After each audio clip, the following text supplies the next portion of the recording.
What up? And welcome to another episode of From the Script to the Screen. The Jujutsu Kaisen edition, episode 13 of season 2 is out now.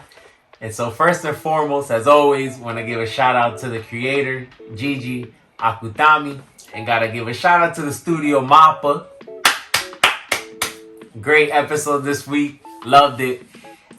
The whole episode was basically the battle between Yuji and Choso, who's been wanting revenge on my boy Yuji for taking out his brothers.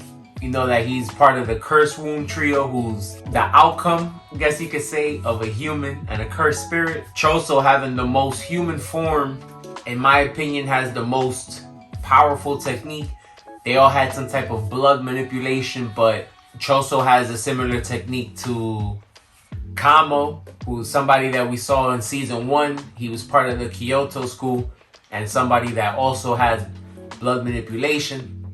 And we know in the jiu-jitsu world, these curse techniques that are part of a family or lineage are kept in secrecy. So not a lot of information is known about them. But as we see throughout the episode, it's a pretty powerful technique because it's good for long range, mid range, and close quarter combat. But again, love the episode. The fight choreography was great. The panels are well extended as always. And I felt like they did a good job with the music setting the tone and also showing just how raw the fight is. It's a pretty brutal fight in my opinion, and the episode in general.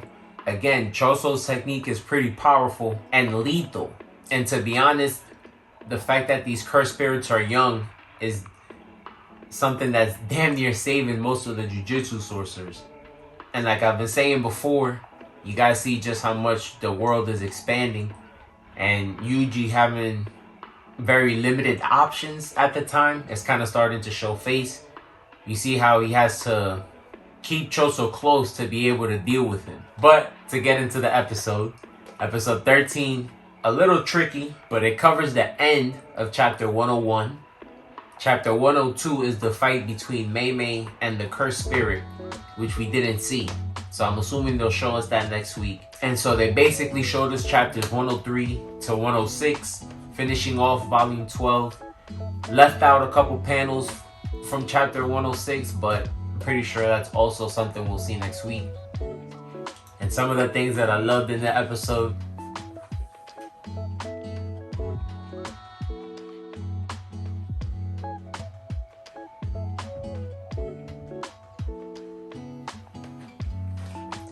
one was showing Choso actually activating his curse technique. Again, I love how the panels were illustrated, and I felt like we got to see just how lethal the technique is.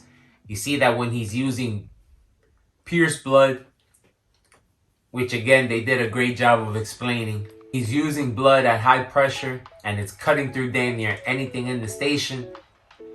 We see just how much damage it did to Yuji. We know that he has a pretty formidable body, but he does have his hands full, and so he tries to get up close. Shout out to Mekimaru, who's able to provide him some assistance, and he ends up hiding in the bathroom, which is where I feel like the fight takes more of a, again, just raw turn, because now these two guys are in a confined space, and Yuji, like he says, feels like he's more in his element because he's a hand-to-hand fighter. His curse technique is better at this situation. He doesn't have any curse tools or ranged attacks at his disposal, so Mekimaru suggests to him to run into the bathroom and expose as much water as possible, so that, long story short, the makeup of the actual blood spurts that Choso was using to fight would change, and now he's not able to control the blood outside of his body. But we've seen just how Kamo did before. I already knew that once he did this, he'd be able to fortify his actual body, and now his attack and defense is stepped up, even though Yuji's still able to do damage to him. Ultimately, shout out to Choso, even though young and learning on the fly.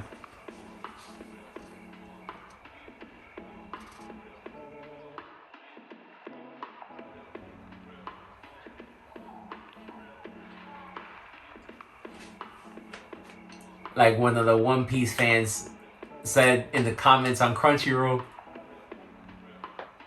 I was laughing when I saw it. Choso used Ardament Haki. I'm probably butchering the pronunciation. But you see that he was able to fortify his ribs with blood. And so Yuji's punch ended up doing no damage to him, which is crazy because we know just how strong Yuji is when it comes to landing one of these devastating blows. Did he actually use Black Flash? I'm not sure. They played the music. I didn't really see it. So maybe it didn't happen because the punch didn't actually land. Anybody can let me know in the comments. But we see Choso basically land more critical blows on Yuji. Even though he's left breathing, the episode ends up taking a strange turn at the end. And we see some type of mechanism that Yuji has. I call it that because we don't really know what it is yet. Kicks in. And again, these type of fake memories are forced upon Choso. And they end up undergoing some type of brainwashing and seem to think that they've always had some type of upbringing or memories with Yuji. You see that Sukuna is stunned by two things. The fact that Yuji even lost to Choso, calling him an inferior opponent, and again, this type of mechanism kicking in. So everybody's shocked. Nobody knows what's going on. But we'll see what happens next week. Again, love the episode. Let me know what you guys thought about the fight. Shibuya's on the way. Peace.